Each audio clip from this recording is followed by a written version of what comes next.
Welcome, everyone, and thank you for joining our webinar today. I'm Dr. Melanie Reese, the Director of Cadre. On behalf of all of us here at Cadre, we are honored and excited to bring you today's webinar with Carolyn Hayer. This presentation is another in our continuing series of valuable Cadre webinars that we've archived and are available on our website. I am so honored to introduce someone that Cadre has had the fortune to partner with and get to know. I find Carolyn to be the genuine article with a deep well of knowledge and experience that she brings to her work and her leadership. Carolyn's been working in the field of parent and family advocacy for over 25 years. She is currently the Senior Program Director of National and Regional Projects at SPAN, at the National Parent Advocacy Network in New Jersey. As Director of the Center for Parent Information and Resources, CIPR, Carolyn and her team work to provide information and products to build capacity to the close to 100 parent centers across the country who assist and serve families with children's disabilities.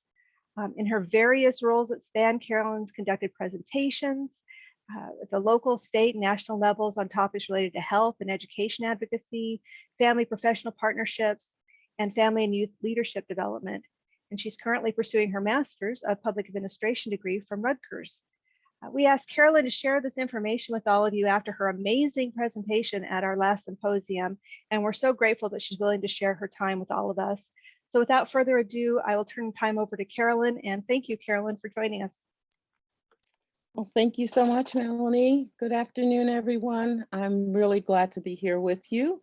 I'm excited to be back with my friends and so-called family, my also friends and family at Cadre, because we so appreciate the work that Cadre does, and SPAN certainly utilizes so many of Cadre's materials and resources in our work with families. And so we're thrilled to have an opportunity to collaborate once again.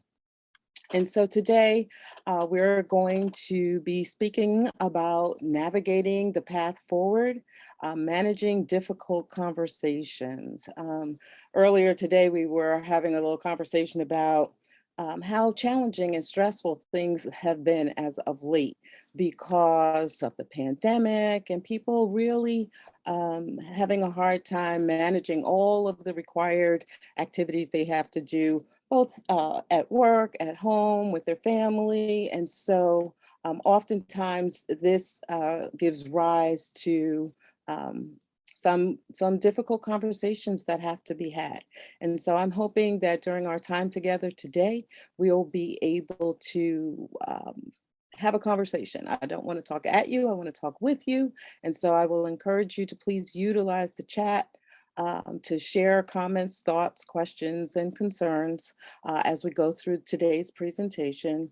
And I hope you will leave here today with some tools and some strategies to help you as you embark on navigating the difficult conversations that you may encounter during your day today. And so today I'm going to give you a little bit of information about the CIPR, which is the Center for Parent Information and Resources. Then we're going to talk about why it's important to engage in difficult conversations. And the alternative is, what is the cost of remaining silent and not engaging in those conversations? And again, hopefully providing some techniques and strategies that you will find useful and some helpful resources as well. So I will start by sharing some information with you about the CIPR, which is the Center for Parent Information and Resources. We are housed at SPAN in New Jersey, and I'm the director of that project. And the CIPR is the National TA Center for the 96 parent centers across the country. And we provide universal technical assistance to support parent centers in their work with families. We help them build their capacity. We help them by providing information, resources, and connecting them to one another. We have a very robust parent network in this country, and the expertise that lies within the Parent Center network is unmatched. And so it's really critically important that we provide support for one another. Our primary mission is to meet the needs of the parent centers, right? So we call ourselves the hub because we are a hub of information. and we provide resources to all the parent centers. I would invite you to visit our website, parentcenterhub.org, where you will find access to a myriad of information. There's a library of resources there. The first thing you can check out are the 10 great things that you'll find on the SIPR. That's kind of a roadmap that will kind of share with you some of the wonderful resources that are available.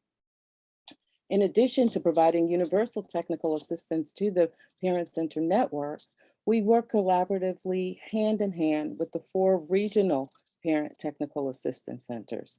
Our partnership with the RP Tax is really the thing that helps us to ensure that the parent centers are getting what they need. And so I would encourage you, if you are from a parent center, to make sure that you are connected to your regional PTAC, because they are a font of information and can really provide support for you. If you have any questions about the SIPR, who we are, what we do, feel free to post those in the chat. I see Janine has posted the website there, so thank you for doing that, Janine. And we'll go ahead and get started. So first, I'd like to pose a question to all of you, and please use the chat to let us know, what's the first thing that comes to mind when you hear this phrase, "We need to talk"? So, oh, thank you, Monica, who says, "What did I do wrong?" Which is generally my first thought as well. Uh-oh, there's a big problem.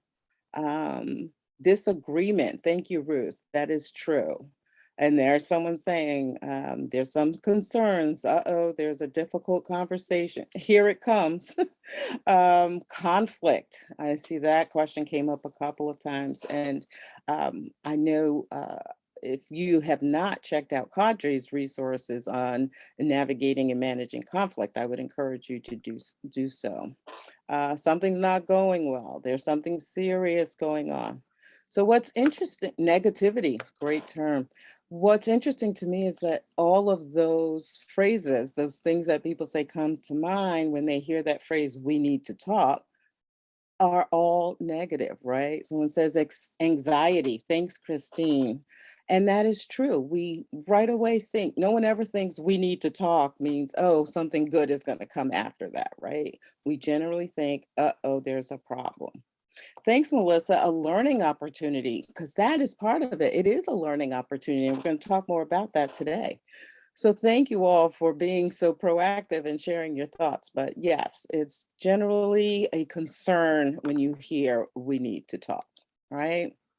So I love sharing this. In the graphic, there's a picture that says, the mom says to her son, "We have to talk about your grades after you're done watering the lawn." And then in the picture, he is watering the lawn for such a long time that the water is almost up to his waist. And so my first thought is, this you? When someone says "we need to talk." Because what is that demonstrating? Avoidance. We want to avoid that conversation when we can.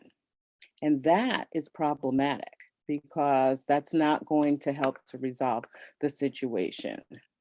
But if you're not trying to avoid it, you may be this person who is actually at the meeting, but certainly not thrilled about being there. And in this graphic, we have a person who's present at a meeting, but she's leaned back and she's totally checked out and not really engaged in the conversation. So most of us tend to either avoid the conversation, or even if we participate in the conversation, we're not really there. We're kind of checked out and don't want to be part of it.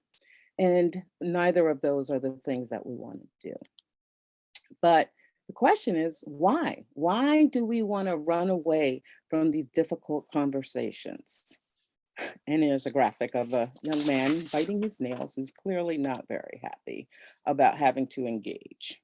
And the reason why we don't want to be part of these difficult conversations is because they're hard, right?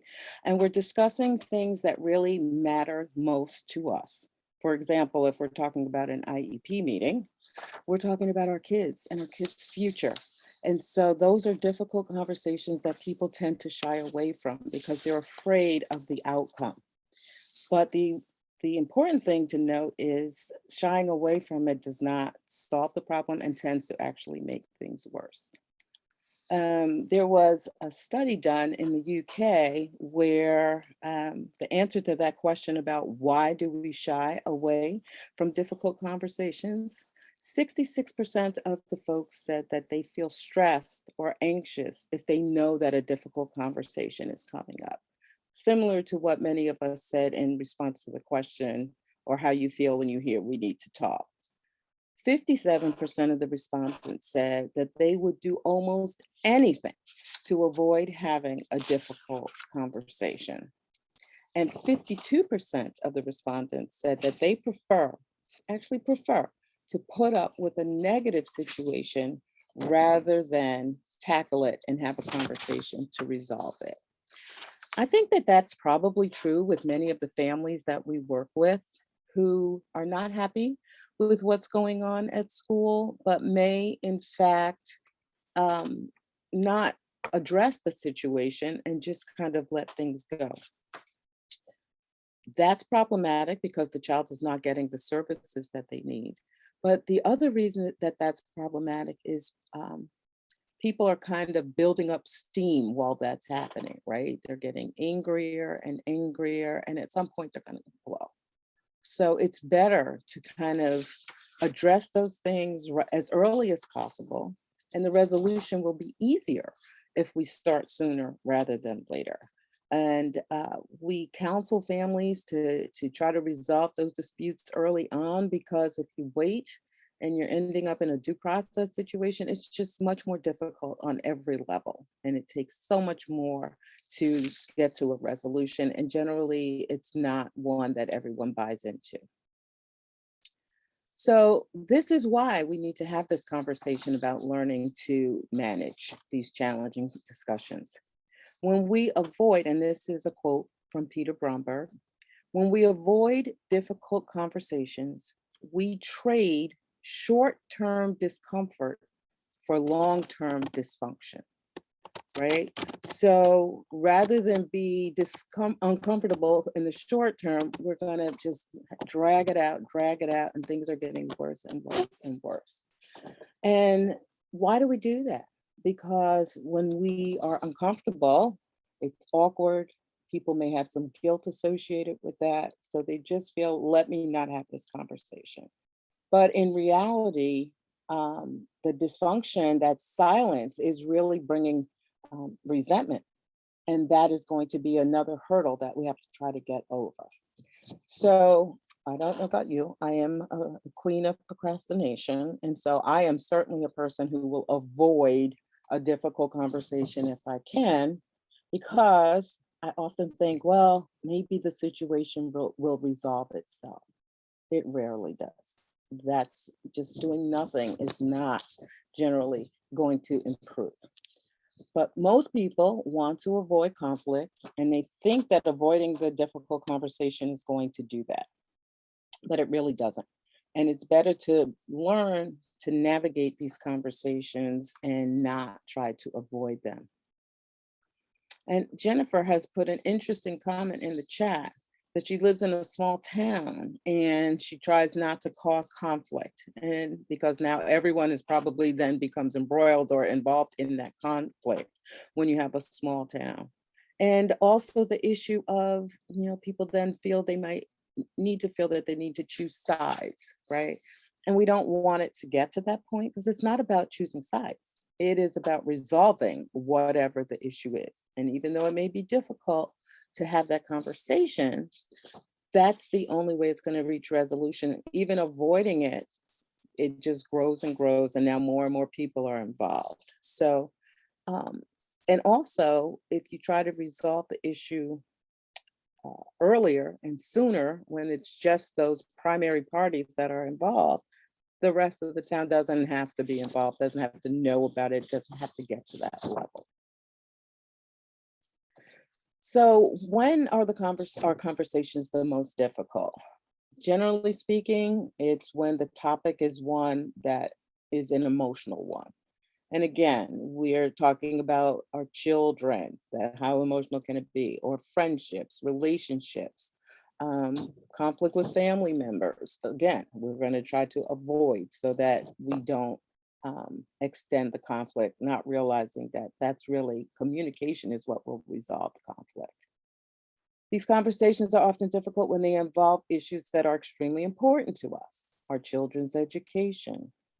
Think about work. I know right now we're all having different difficult conversations. The pandemic has increased everyone's anxiety. It has caused us to have to make some difficult decisions. I know many parent centers right now are struggling with maintaining their workforce, um, maintaining their office. How do you ensure that people can come back together and be safe? And so many things feel like they are outside of our control. And so it's difficult decisions that have to be made. And we have to recognize that other people have extenuating circumstances. So it's not just a one size fits all. And so we have to have conversations with people to identify what do they need? What is it that's going to make them feel safe? What do we need to put into place? Can we afford to do that? Those are the kinds of things that we have to think about. But again, what's important to us? Maintaining the safety of our staff, making sure people have what they need to get their job done, trying to alleviate as much stress and anxiety as we can while still getting the work done. And so everyone is really struggling. Families are struggling more than they ever have in the past as well. And we're trying to find ways that we can support our center staff who are struggling themselves, but are still supporting families with their challenges as well. I think the next bullet point, outcomes are uncertain. This is where we're all living right now. No one knows what is happening from day to day. You turn on the news and you just have to try to take information and use it to make the best decisions that you can. But again, uncertainty breeds really uncomfortableness and that pressure to try to avoid, but we can't. We're forced, right? And so we have to have these conversations. Another one that is experienced particularly by families is when there's a power imbalance. So oftentimes families may feel that they're not on a level playing field. They don't have the power to have an even conversation when it's a difficult conversation. So it's not just families at IEP meetings. Think about people in their jobs. People are struggling financially. Difficult conversation could be you have to ask your boss for a raise, or you need to ask for time off, or you need to ask for some additional support with your job duties. These are all challenging conversations, but they must be had because ignoring or avoiding them only makes the situation worse. But we recognize all of these issues, and we're going to talk about them more as we think about some strategies that we can use. And then, of course, when the stakes are high, right? Whether it's health, safety, our children's future, our family's future, those are, again, things that make the conversations more difficult. So anything that's related to our home, our work, our family, and the relationships with those closest to us, those are the critical conversations that we need to really figure out how to have them.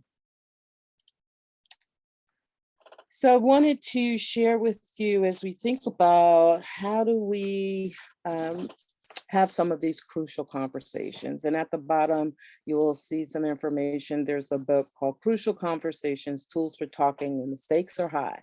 And I would encourage you to take a look at that. It's got some great information, but this graphic is from that book. And you can see it's a triangle that has these three kind of pieces to what's part of these crucial conversations.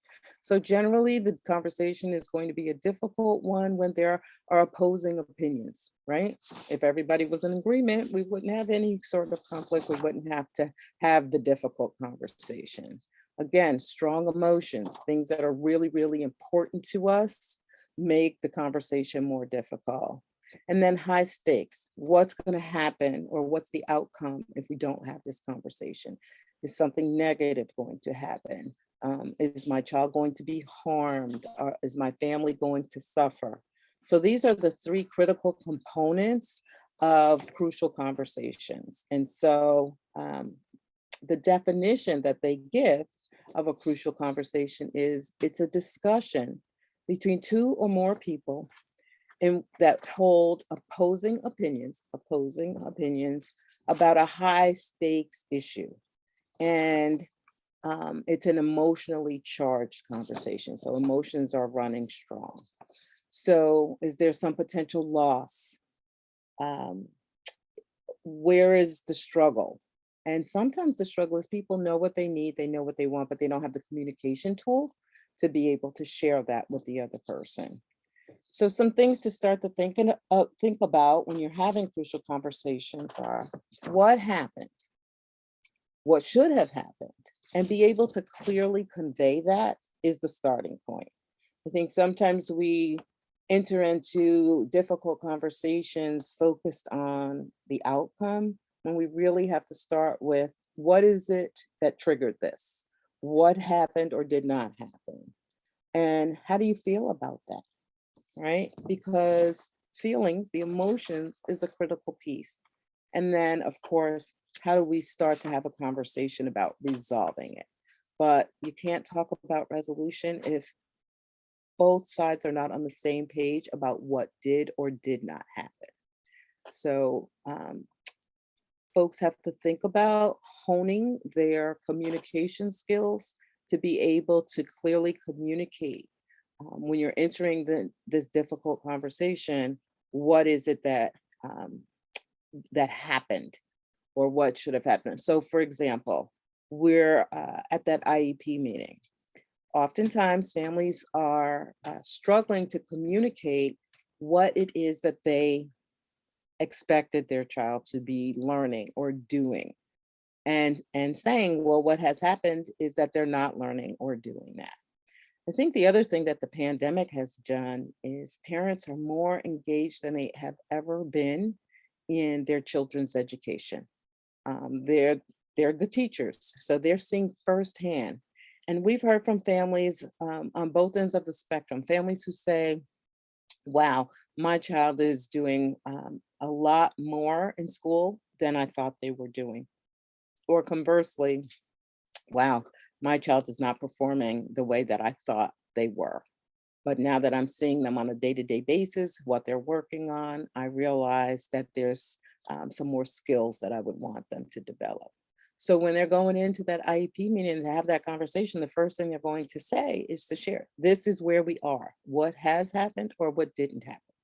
And then we can talk about what services, et cetera, might need to be delivered to the child to address that issue that the family is bringing forth.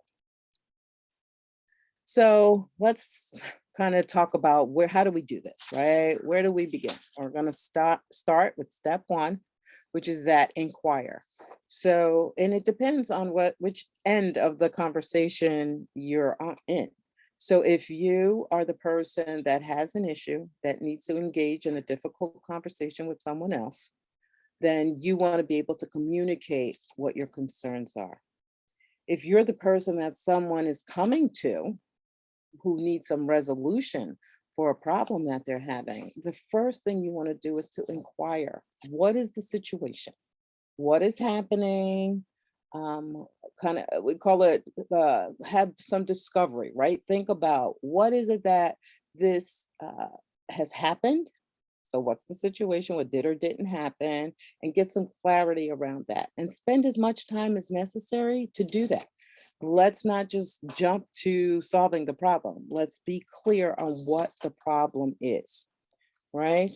And so Once you have clearly identified the problem and asked the questions that you need to ask to make sure you clearly understand the problem, then let's acknowledge whether or not this is true, right? So you're going to observe what you can about the situation and try to really understand what the person is trying to say to you. And is this truly an issue? And you want to acknowledge that you understand what is being brought to you.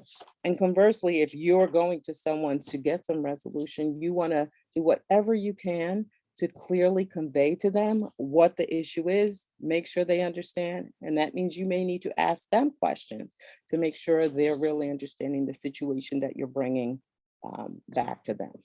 And some ways that you can confirm that you're understanding what people have said to you, you can repeat. I hear you saying this.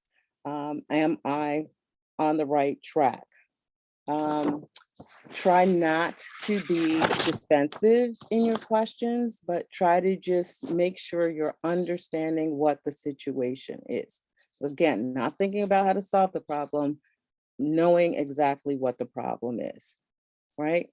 And then after you acknowledge the problem, then we're going to go to step 3, where we're going to start to advocate and think about what's the solution to the problem, right?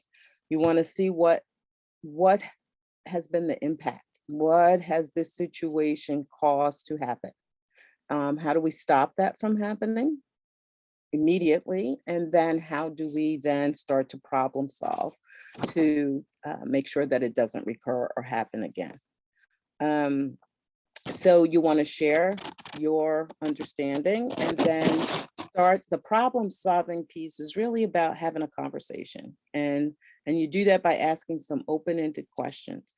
So just like we often hear the refrain, right? Nothing about us without us. If you really want to problem solve, you have to talk to the person that is having the problem, right? So whether you're the person presenting the problem or the person that's trying to solve the problem, communication is key.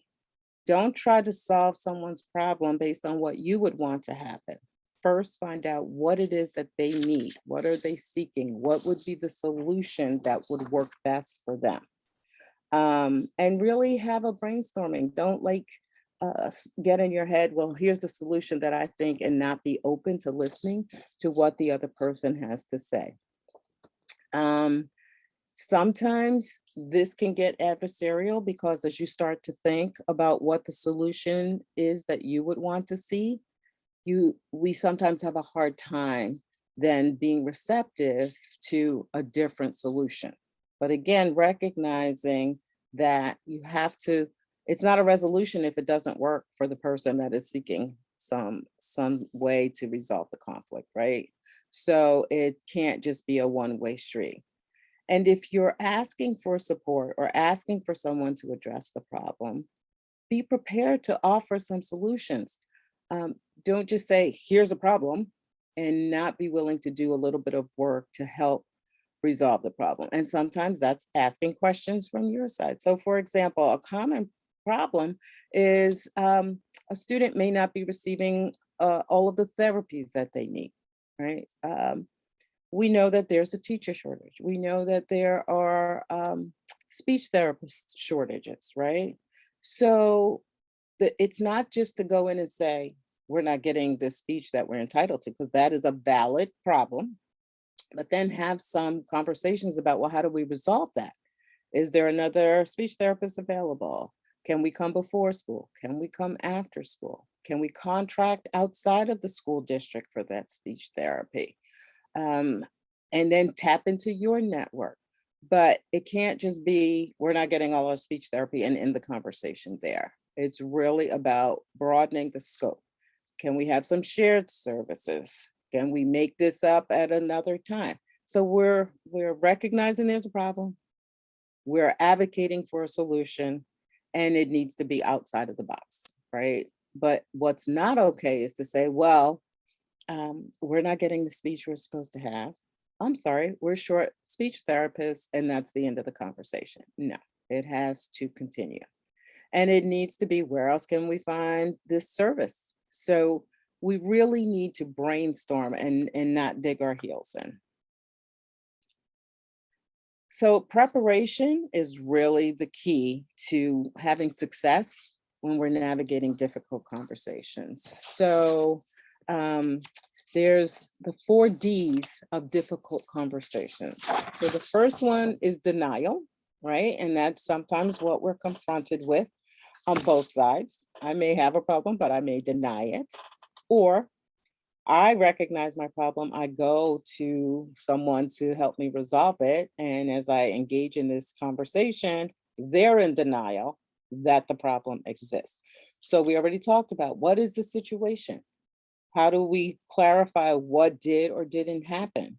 If someone is in denial about whatever you're trying to clarify, that's the first point where you have to try to get on the same page, right? And that is best done by just identifying the facts, right? Try to take the feelings out of it, take the emotions out of it. And back to our speech example. Facts are facts. They either did or did not get the therapy that was called for in their IEP. So that's actually indisputable. But what tends to happen is, it's emotional for families. They're concerned when their child is not getting their speech therapy services.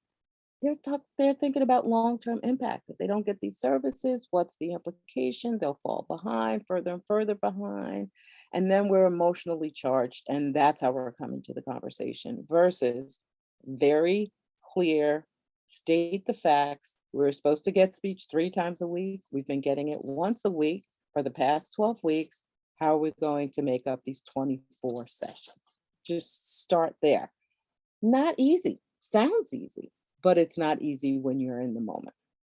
So let's try to first address the facts. And that's how we're going to get around that first D of the difficult conversation of denial.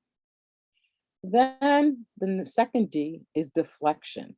And if anyone's ever been in a difficult conversation, many times you go to someone with an issue and the response that you get is, someone just goes 0 to 60 immediately. Why are you telling me this? I don't want to hear this. I can't help you. No one else has this problem. And off on an emotional tangent, right? And they're deflecting, right? They're no longer talking about the speech therapy. Now we're talking about all of these other issues. Or you hear, there's a speech shortage. We've tried, we've done this, we've done that.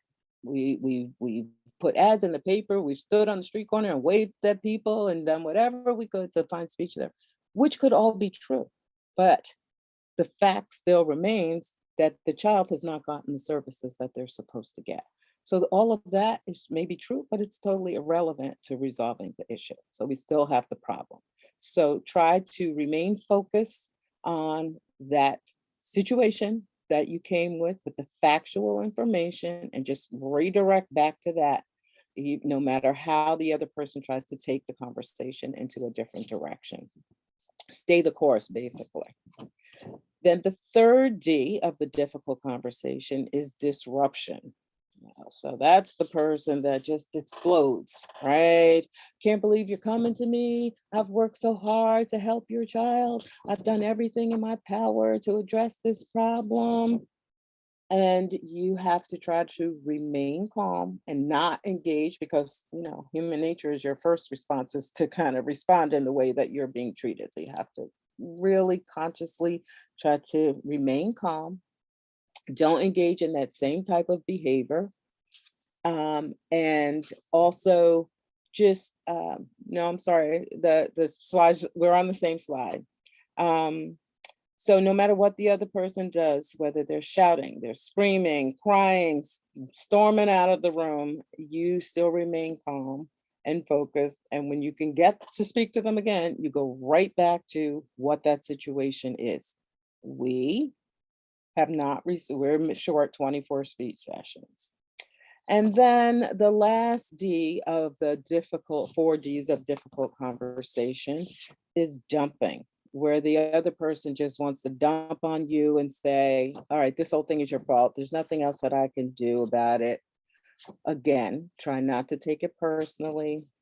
Start to then talk about, well, here are some potential things you can do about it, and try to engage the person around the facts.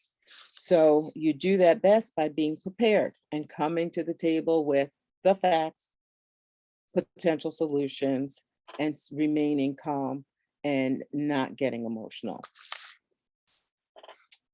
So as we think about how to do that, there's some questions that you should be asking yourself, right? So you start off by thinking, as I'm preparing to have this difficult conversation, what is it that is needed, right? Do I really need to have this conversation? What's going to happen if I don't? And oftentimes there's a negative outcome. And so that's telling you that you really do need to go ahead and have that conversation. Um, and if you're okay with just leaving things as they are, then you don't need to have this conversation. But as we said earlier, that's probably not the best way to move forward, right? Even though most of us would be more comfortable keeping things as they are than engaging in the conversation. But if the situation is one that you can't really tolerate anymore, then it is a needed conversation. What are my concerns, right? So you need to be able to come with the information that you need. Also think about the setting where you're going to have this conversation, the timing of the conversation. Try to do it when you're not stressed, you're not rushed, that the other person is not doing 10 different things, and that they can really engage with you and be focused on you and the information that you're bringing forth to them.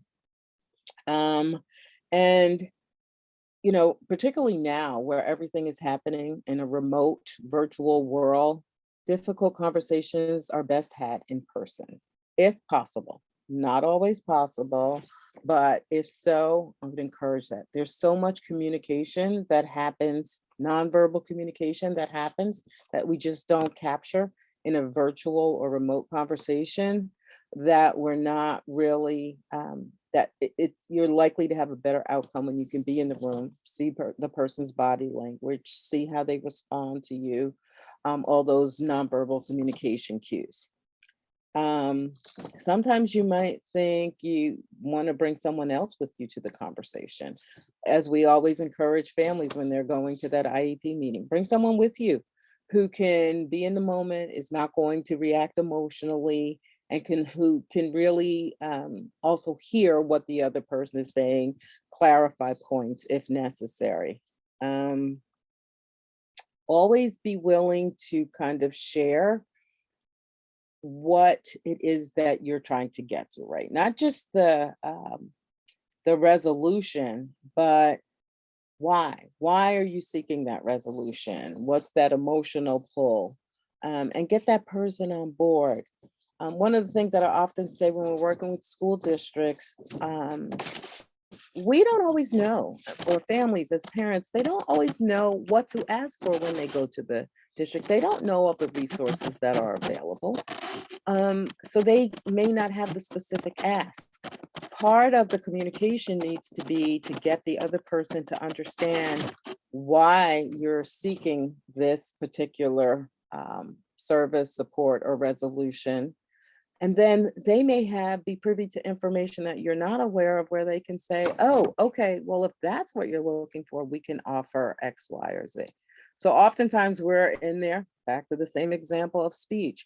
How are we going to fit 3 sessions of speech? Maybe that's not an option. The speech therapist's schedule is full, calendar's full, doesn't have another block of time during the day.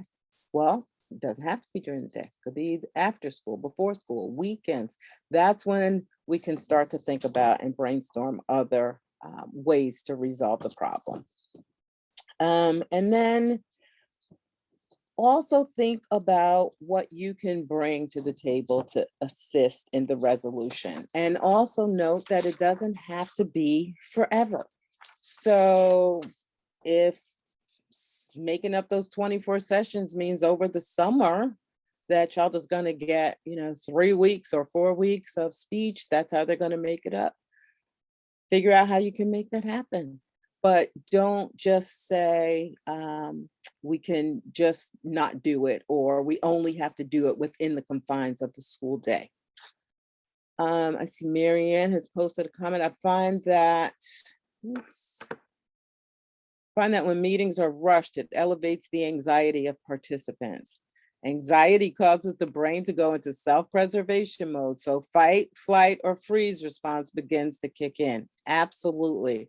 And so we have to really be conscious of that and not let it take over, and do some deep breathing exercises, make notes for ourselves if we have to keep ourselves on track. I used to go into IEP meetings with a little postcard. I had my big pile of notes, but I also had a little postcard that I would just have my three, sometimes two, depending on what they were, but my non-negotiables. Like, I can't leave this meeting without these three things. And often the conversation was all over the place, but that would help me to refocus, even when being anxious or feeling like this isn't going the way that I want it to go.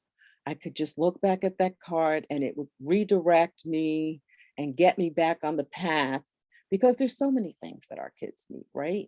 So you have to prioritize and figure out what's the thing that we need right now. And I'll never forget, one year it was all about tying shoes for us. And I'm in an IEP meeting and they're talking about reading, writing, and arithmetic. And I kept saying, he's got to learn how to tie shoes. That's the most important thing in our life. He was getting older. It was becoming difficult for the whole family. And even though they kind of looked at me like, wow, that's your big deal. And it was at the time, they listened to that. And what, again, the other person coming up with solutions that I never would have thought of. The plan we made was that everyone throughout the day, all of his teachers would have him, because he just needed more practice. And he was getting OT, but it wasn't enough to help him really develop that skill. So when he went to art, when he went to gym, when he went to music, all of those teachers would say, hey, come on over, untie and tie your shoes, untie and tie your shoes. So all throughout the day, he was practicing that skill. And then a few months later, I got a call one day. You get the call from the school, you get a little panicked, what's going on? And it was a good call that said, hey, he did it today all by himself. And we all kind of shared in that. So it was kind of an out of the box thing, didn't cost any money, but we all were able to kind of utilize what we could bring in little increments that made a big difference for him. So again, it was a little bit of a difficult conversation because I went there thinking on my postcard, this is my top priority. And initially, no one else really thought that was a big deal. So it took some conversation to get to. And in the chat, Marianne is saying just slowing down the conversation is extremely helpful. Absolutely. Slow the pace down. Take a break. That's another strategy that we often don't utilize enough. Stop and say, this is kind of getting a little bit heated. Why don't we take a break and reconvene in an hour or in another day, in another week? But when you feel things getting out of control and you're no longer able yourself to feel you're able to remain in control, take a break, reconvene.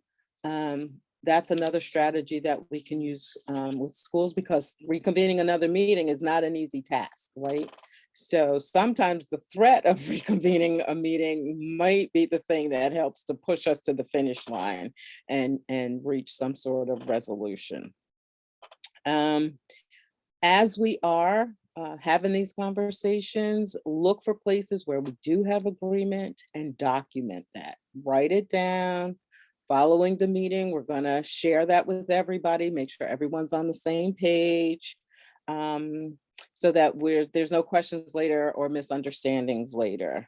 And just be firm. You don't have to be rude to be firm, right? So you don't have to be aggressive to be assertive, but you want to do those things and not give up what it is that you're seeking and to get that resolution. So, because when we do, that's when we want to avoid the difficult conversation, because it hasn't worked for us. We had it and I didn't get what I needed. I'm not going to do that again.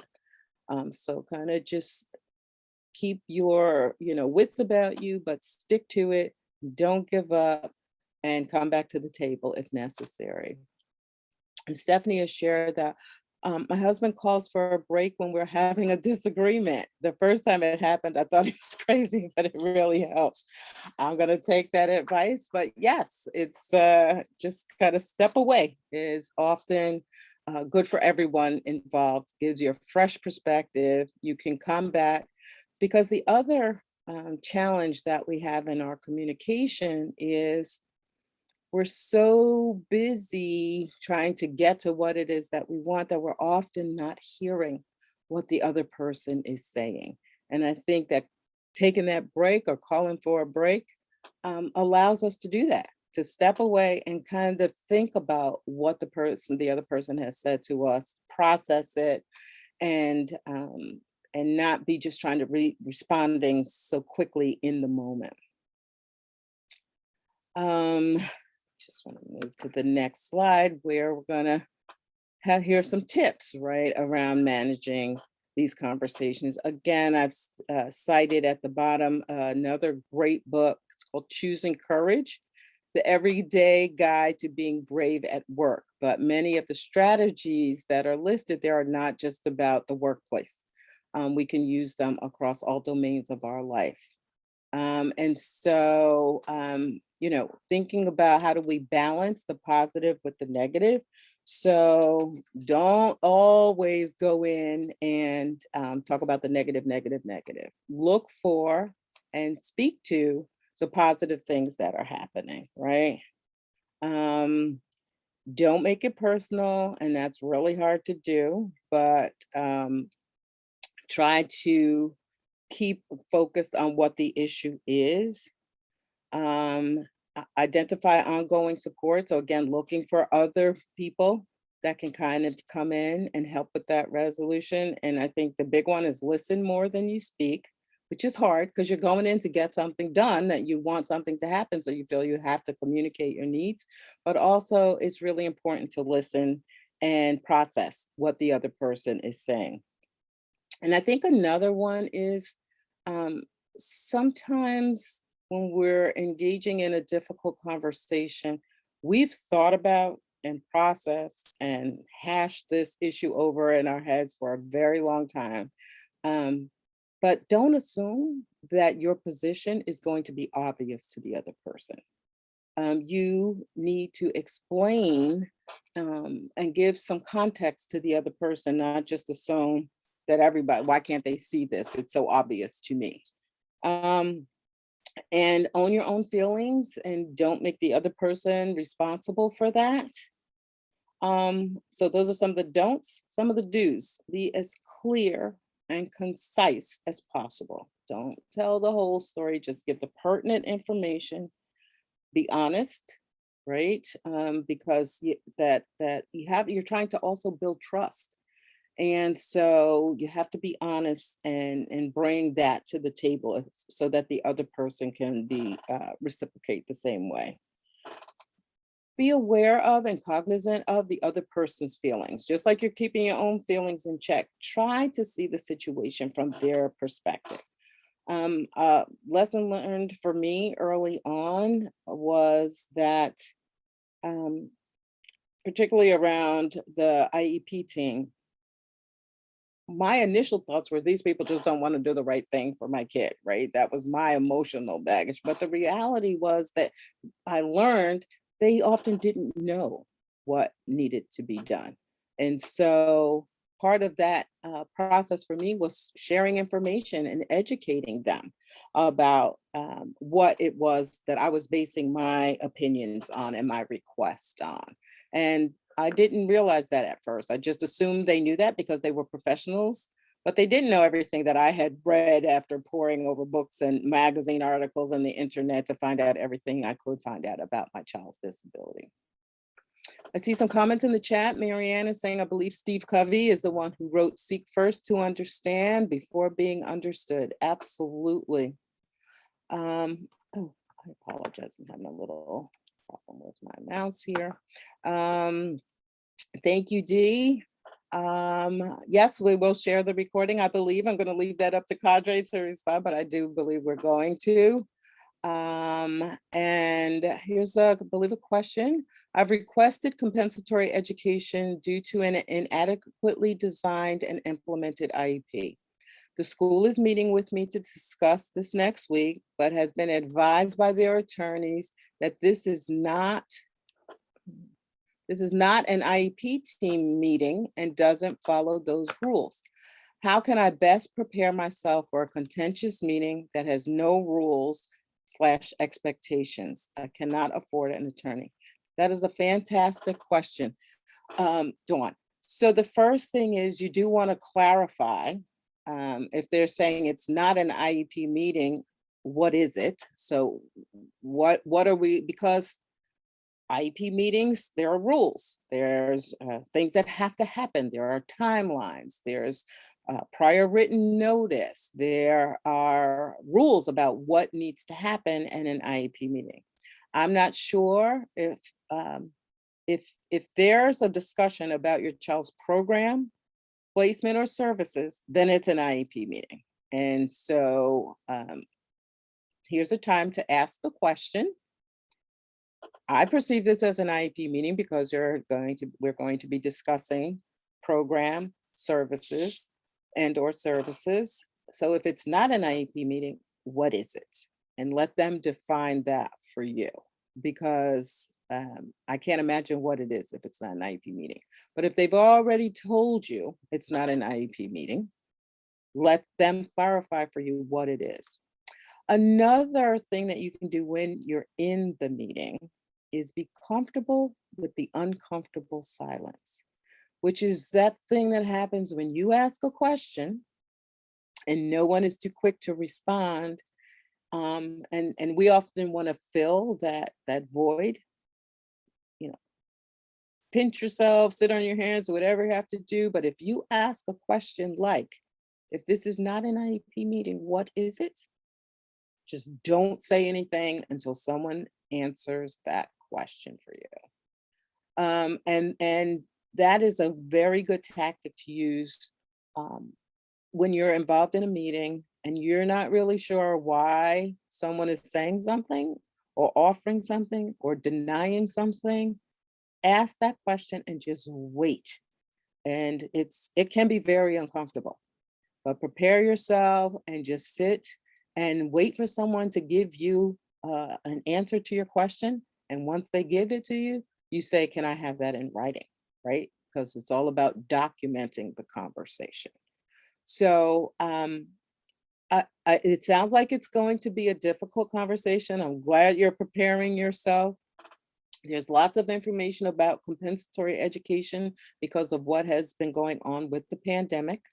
I'm not sure what state you're in, but you might want to do some research and find out what's on the books in your state around comp ed. But again, that's a valid question where come with the facts.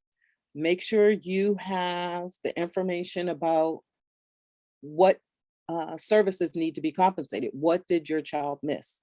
Be as detailed as you can. Dates, services, whatever you can, write it down on a piece of paper so that you have a starting point. You're coming to that meeting to say, these are the services that we missed, and let's have a conversation about compensatory ed. You may not resolve it in this one meeting. This might, because that's a big issue, depending on how many services were missed. That's okay, right? Just be prepared. State the facts, right? That's the situation. Get everyone on board, and then you can start talking about the resolution and be prepared to have some suggestions about how you think what the compensatory ed should look like. Take on one problem at a time, right? So if they're just denying without even having that conversation, get something in writing, and then you can use your procedural safeguards to go to the next level if you have to do that. I hope that was helpful, Dawn. Great. Okay, so I'm going to move us along.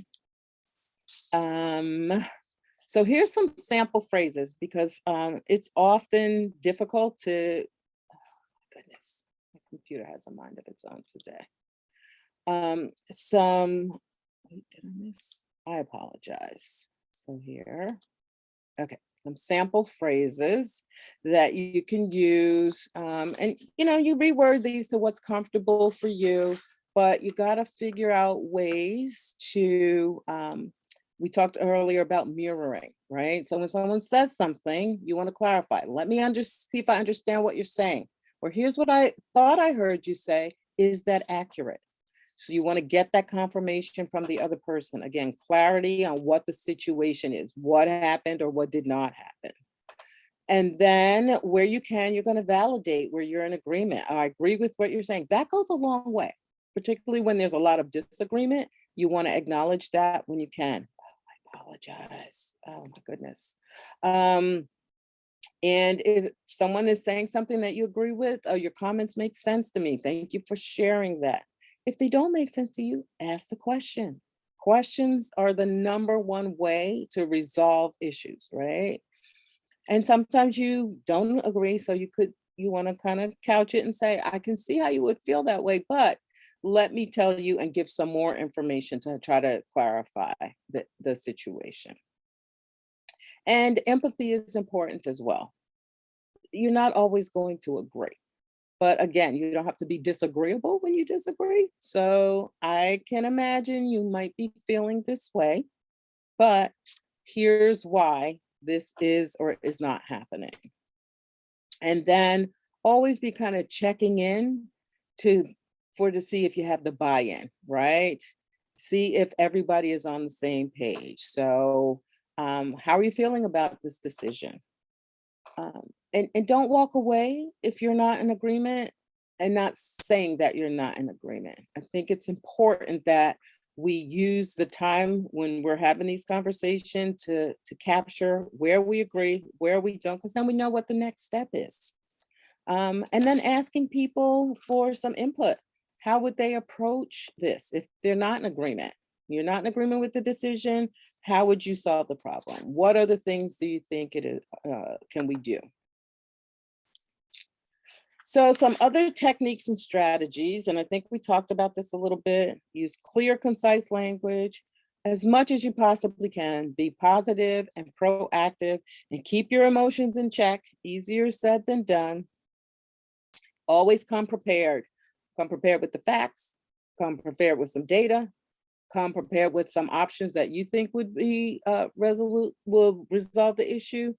And bring some proposals. Another good strategy to use when you're trying to reach some sort of consensus or resolve an issue is to say, how about we try this for a discrete amount of time, right? Sometimes the issue is people can't see doing this forever.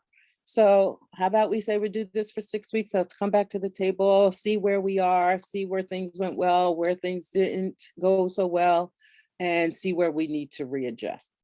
Sometimes we just need to say, we don't know what the resolution is. We don't know how to solve this problem. Let's try this, and let's be willing to try something, review it, and change it if it's necessary. Try to build in that flexibility and be open to new ideas. So be willing to propose new ideas, but be open to listening to other people's different ideas. Change is very difficult for people to accept. And so thinking out of the box sounds great until we say, well, let's actually do that. And it's like, oh, well, we've never done that before, but that's okay. This is a learning opportunity, and let's use it as such. And I'm just going to take another look at the chat. Take on one problem at a time. Yes, that's good advice that someone gave to me. So I'm passing that along because sometimes just you're overwhelmed with having too much going on. Plus, if you take on one thing at a time and you can resolve that, then you're more likely, everyone is more likely to come back together and move on to see what else we could work on together. Here's a question. If a child has ADHD and the school decided to cut, oh my goodness, and the school decided to cut his math instruction from 90 minutes to 30 minutes because his attention span is only 15 minutes according to them, how can I have them increase the time again? So, Rosie, this is a great question because it's actually very clear. He was already receiving instruction for 90 minutes and they want to cut. The first question is, what are they basing that information on? Is it subjective that someone thinks his attention span is only 15 minutes, or was there some evaluation or some true data that says that that's true? So that would be the starting point for me. Maybe we need another evaluation, because if you're not in agreement, and I'm assuming you're not because you said according to them, that his attention span is only 15 minutes. So maybe then we need to look at what instructional tools and strategies are we using. Maybe what we're using is only it's holding his attention for 15 minutes. So maybe we need to look at some other things that are more engaging for him. And this is where I think parents are fantastic in terms of sharing information. You know what's going on at home. You see him doing certain things where he's there for an hour, totally engaged. Sharing some of those tips is also helpful. Is he more likely to be engaged before lunch or after lunch? Before, does he need to run around and let off some steam? And then is he able to kind of redirect and focus and pay attention? All of that is important information that should be part of the conversation before we start talking about decreasing services. Have we tried all of these things? And again, if that's their proposal, it needs to be given to you in writing and it needs to be based on some rationale. So at the very least, that's your starting point, asking for that. And maybe an uncomfortable question, but we're going to ask the question, why are you doing this? What are you basing it on? And then you have time to kind of review that information before you have to answer and figure out what's your next step. And then Cindy is sharing if they are having issues with attention over time, then it sounds like he needs shorter sessions over more time. And that's another great, if it's true, right? It's only 15 minutes. So we're not going to decrease. He should still get his 30 or 90 minutes, but maybe not all at once. Maybe it needs to be 2 or 3 sessions to reach that time. Question should not be what does he need, not what does he tolerate. Question should be what does he need, not what does he tolerate. Needs drive goals and services. Absolutely. Thank you, Suzanne. That's absolutely true. And again, it's a conversation. Everybody bring into the table their knowledge and perspective and expertise to figure out which of these things would work best for this student. Oh, I love all the great responses. Ask them to define what inattention means. What are they calling inattention, right? Thank you. That's a great point, Mary. If math is a non-preferred activity, perhaps 3 30-minute sessions would work better than trying to cram it all in 90 minutes.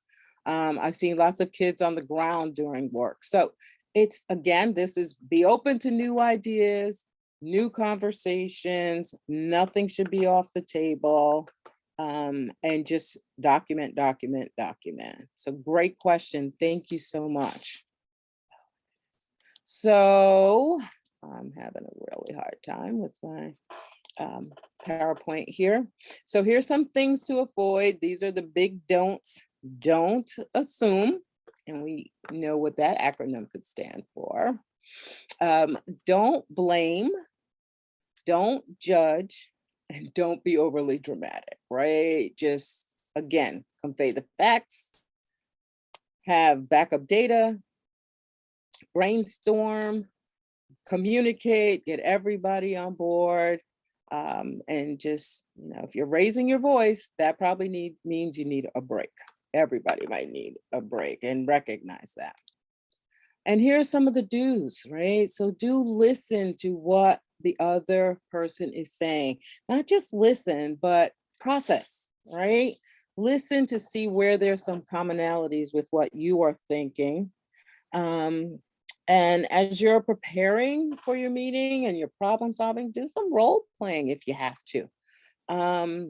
Take breaks. We already talked about that. And one we haven't talked about, but I've heard this phrase quite a bit since the pandemic: extend grace. I think we all need to find ways to extend grace to the other person recognize we're all stressed out.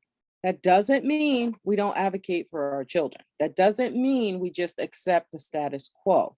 That just means to be respectful, um, and patient as we work through these challenges. It doesn't mean just say, I'm going to avoid everything. So I just want to be clear on that. And Cindy also has said in the chat, you can teach some math concepts with Pokemon cards. Be open to different ways to achieve the goals. Absolutely. And take cues from our kids. So if you have a young person who's very interested in Pokemon, that might be the thing that will hold their attention for 30 minutes, 90 minutes, or whatever. And so as I close, and then we're going to open for questions and comments, I just wanted to share this. Be brave enough to start a conversation that matters. And that to me is really what we've been talking about today. So it's not that they're difficult conversations or challenging conversations. It's that they're conversations that matter. And be brave enough to start those conversations and navigate your way through them, no matter how long it takes. But I would invite you to do that because it's worth it. It's worth it in the end to make sure that our kids are getting what they need, that our friends, family, staff, colleagues, whoever it is that you're navigating difficult conversations with, that they're getting that the outcomes that you know are going to be beneficial to them. And so I'm going to, at this point in time, so that I can stop moving these slides that don't like me today, open this up for questions and comments. I appreciate all the comments that folks have put in the chat. And I encourage you to ask questions, share your thoughts or comments. I love when we share our expertise with each other. Saw some great suggestions on how we can help one another. So I appreciate everyone for their thoughts there. So did we have any other comments, questions? Is this something that you all see yourselves doing? Having those conversations? I guess my better question is anyone thinking about a difficult conversation that they were going to not have, but maybe now they're thinking that they will have that difficult conversation? Would love to hear your feedback.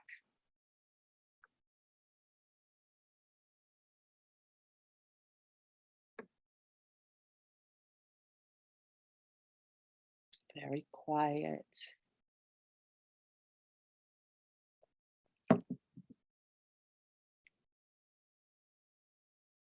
I hope that means that you're all thinking about the difficult conversations that you're going to have, and then that you're not going to avoid them. Because I do think you need to be a little bit brave and put yourself out there to start some of these conversations. Okay, I'm seeing some comments.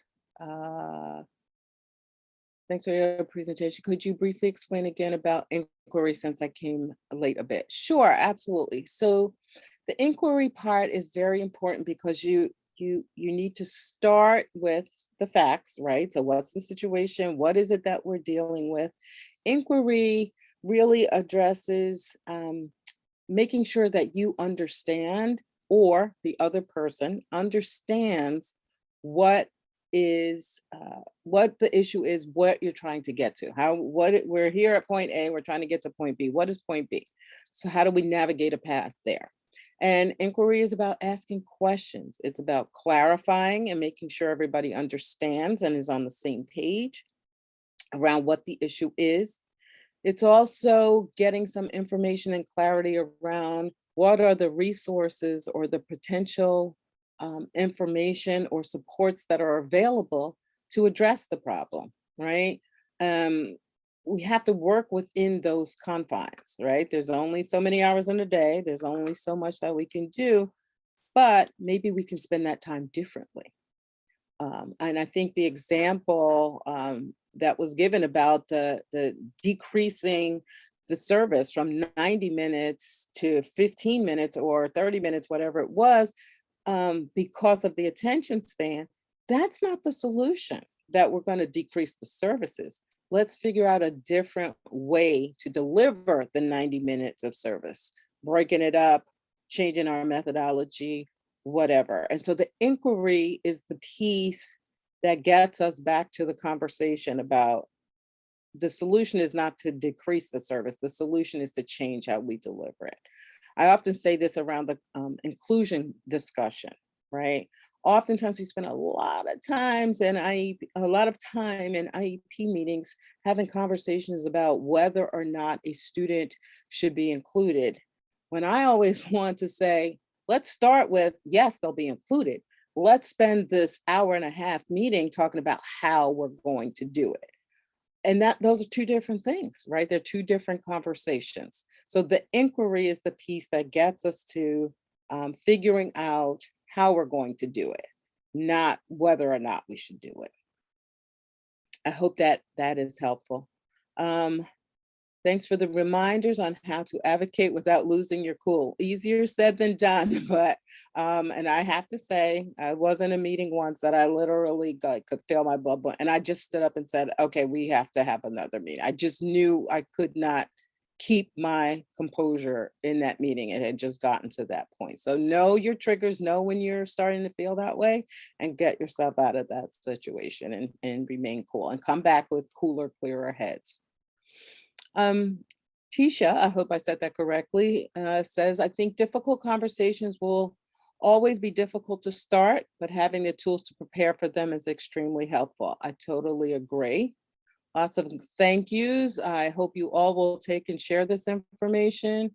Families really struggle with these difficult conversations, and so do we as we try to help them. Absolutely. I think the question that to me is, I think, the best information we can give to families, which is don't hesitate to ask questions. Oftentimes they could bring a lot to the conversation, but they don't have enough information. And we all know that we sometimes as family members feel that, the experts or professionals may know better than we do. So let's stop thinking that.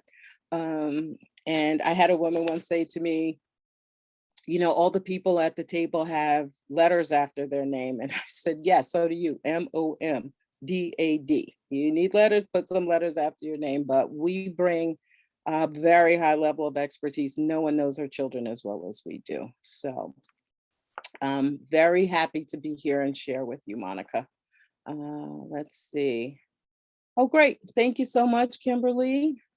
I hope you all will take some of these to heart and share with us some of the strategies that you all as well are using. I'm a mediator taking this session, and I find that much of the information would be helpful to special ed directors and staff, not just parents. I so agree with you, Susan. The mediator can also use some of the techniques with both parties. Totally agree. And I had a friend who was a mediator, and she once said to me that she knew she had done her job successfully when no one left happy. that both sides kind of had to give up something to get to the resolution. And she felt that if somebody left extremely happy and someone left totally despondent, that she had not really done her job, that it wasn't a balance. I found that an interesting comment for a mediator to make. So thank you for sharing your comments. And I agree with you. Yes, this is for everybody, and not just in schools, right? We can use this through all domains of our life. And Noella has posted the link to the survey. So please, please, please take a moment to click on that link and fill out the evaluation. Mary is saying, how do you address conflict when you know the IEP team isn't being truthful? Excellent question. How do you call them out without coming across like you're calling them out? Yes, and that's what makes this really difficult. Mary, excellent point, because we're trying to build trust, right? You can't have a partnership, you can't collaborate with folks that you don't trust. And so as soon as you find out that someone is not being truthful, when you know they're not being truthful, that does add another dimension to this. So I suggest when I know that that's the case, that those are the people that you really have to hold their feet to the fire. You have to document everything. You have to question everything. You have to ask them for every single thing in writing. You have to record those meetings. I'm a firm believer of, as Maya Angelou says, when people show you who they are, believe them, right? We often get families who will say, do I need to take an advocate with me to my first IEP meeting? My child's turning 3. I don't advocate for that. I think that the best thing that families can do is to try to build a relationship and really have a team with their educators, right? But if you've been working in good faith and you find out that that's not true of the other side, then you have to change your strategy and your tactics. And now you do have to question and demand. And so those are the folks that you ask to put things in writing and then it never comes. So one strategy for that is following every meeting, every phone call, every encounter with them. You write the email and you say, thanks for meeting with me. Here's my understanding of our conversation today, and send that. Now, unless they write back and say that's not what happened, that will stand as the record of that conversation. So that's one tool that you can use to kind of, I mean, it's very difficult when you know that the other party is not being honest. So you just have to try to hold them accountable in any way that you can. But that's a strategy that does work pretty well because now you have something in writing, even though they didn't give it to you, they would have to say that that's not the conversation. Okay, we still have 15 minutes. So I think we'll have time to get through our conversations, our chat. Seek out and get help with having those difficult conversations from a knowledgeable professional advocate. And some states have helpful IEP facilitators. Excellent point. Thank you, Paris. I think the IEP facilitators are great. They also can really help in situations where maybe someone's not being truthful or not acting in good faith. It helps to have that third party to kind of come in and assist. So that's a great point. Thank you for sharing that. This point is to build the same level start from both sides of a conversation. But that's a question. This point is I'm sorry, Susan, I'm not sure what the question is. If you could just give some more clarity, that would be really helpful. Enjoy the in-service, very helpful. Thank you for joining us, Lorraine. I like how you said to be brave enough to start a conversation that matters. To me, the emphasis on starting the conversation is so important to get the communication started before there are non-related issues that can take over. Thank you, Susan. I appreciate your comment. And yeah, and it is bravery, right? You have to really put yourself out there to start some of these conversations, and that is not easy to do. But yes, the sooner the better. So I appreciate that comment. Thank you. Your recommended approach is one that I've used with success. Excellent. Thank you, Susan. Keeping the student first is always helpful. Working to keep everyone's mind open and throw out the yeah buts. Right. Too many yeah buts. Exactly. Yes. And I do think you're right that the more we can realize that we're really all on the same team, right? We're all trying to do the best for that student. And it's not a us and them, but a we, the better off we all are. Thank you, Nayar. Nayar, I hope that's correct. I hope the tools, you will find them useful. You mentioned earlier that if you hear something you agree with, you should acknowledge that by saying something like, I agree with you, or something similar. As a neutral, is that appropriate? So as a neutral part, I think, yes, anytime there's a place to highlight where there's agreement, it's a good thing for everyone. It doesn't have to be that you're saying you agree. It would be more if you're the neutral party, you're trying to confirm that the two people that are working this out are in agreement. And if there's something that they agree on, I think we should call it out and highlight it. You said the earlier the better for having these conversations. Would you encourage families and school personnel to use the mediation earlier in the conflict than as they approach a due process hearing? Yes, Connie, I do. I think that oftentimes families wait too long to start the that process, procedural safeguard, whether it's mediation, due process, and certainly mediation is not as an overwhelming process for families. Unfortunately, I think they want to avoid the difficult conversation, and so they wait, and then they're just so angry, and rightfully so, but it just takes such a toll, right? That process is a difficult one. The costs are, and I know Cadre has their continuum that talks all about the cost of waiting and getting to this level to resolve something. But the other piece is like the mediator who said, no one leaves happy. When you get to that level of due process, someone is absolute, there's definitely a winner and a loser. And you still have to go back and work with these people. So it's not, there's no winners or losers when we're not able to continue to work together on behalf of that student. And so, yes, I would highly encourage mediation. One thing that mediation tends to do is to get that communication going. The thing that maybe we couldn't make happen just amongst ourselves, but having that third party to kind of frame the discussion um, is very helpful. I've been to mediations where everybody's all tense. We get there, we sit down, and the district actually said, "Oh, well, that's not a problem. We're happy to do that." So they didn't understand, or so they said, um, but there was some miscommunication there, that there was not clarity in what the parent was seeking. And it was like 10 minutes and everybody was done.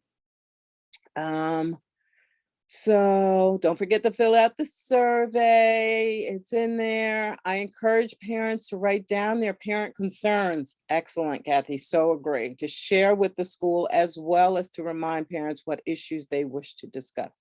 Absolutely, totally agree. Another point of clarification, because when we write things down, now we're not relying on memory, we're not relying on that verbal communication, but everybody can look at that and people can ask questions and gain more clarity. Survey completed. Thank you. Thank you. I think, oh, the guides on Cadre's site are wonderful, are under parent family resources are wonderful. Absolutely great. Take a look if you've not done so lately. Fabulous site for everyone supporting youth with disabilities. So true, Sandy. Thank you, thank you, thank you. And Noella has kindly put the link in there for us, so easy for you to click through, and for early intervention as well. First step could be facilitation. Totally agree. Thanks for the plug. How might we get the word out about the value of mediation and IEP facilitation? That's a great question, Connie. And I think we might need to have a not so difficult conversation and brainstorm that. Noella has put a link in where she can share some of those resources. Okay, there goes my crazy mouse. Well, maybe it just wants to stay on that slide, which is not a bad one to stay on. Let other families know if it worked for you using social media, word of mouth. Sandy, that's a great point. I think families need to hear about successes. We hear a lot about problems and everyone thinks they're on their own and that things never work out. So I agree, letting other people know when things work well. Word of mouth, I'm not sure about social media, but if you can frame it in a way that's safe, I think that's great too. We're also having good success with facilitation in Illinois. It can work great, stops the conflict from escalating. Thank you, Michael, because that's what we want to do. Mediation and IEP facilitation also opens the opportunity to learn new information that parents and or districts were not aware of before, which may offer additional opportunities for collaboration and building common ground. Absolutely, Marianne. So true. So true. We only have a few minutes left. I'm just hoping I can get through everything. We now offer evaluative mediation in Pennsylvania. That's great. That is great. So I think this has been a great conversation. I have had a wonderful time with all of you. I really, really appreciate all the comments in the chat, the information sharing. Please, visit Cadre. Again, you see lots of links here with all of their wonderful, wonderful resources. I'll put in a little plug. There's my email if anybody needs it. The parentcenterhub.org is where you can see more information about SIPR.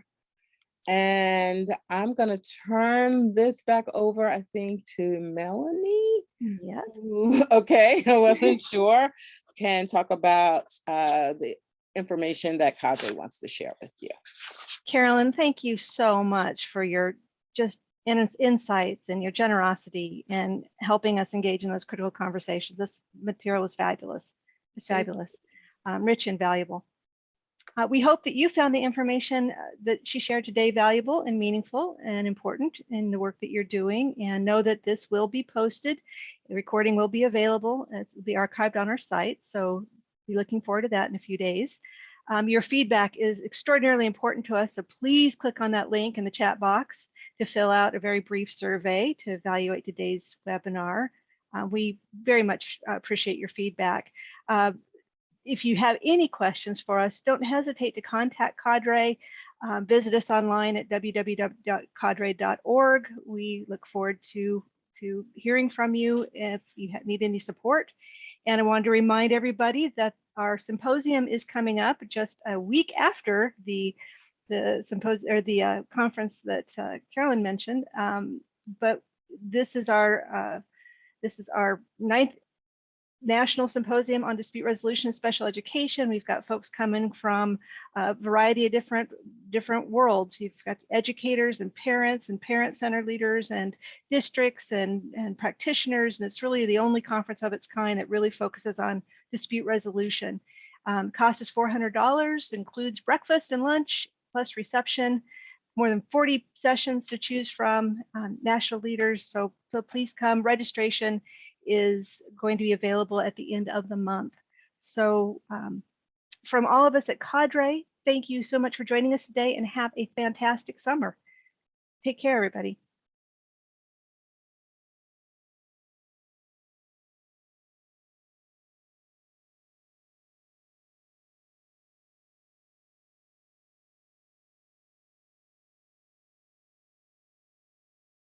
All right.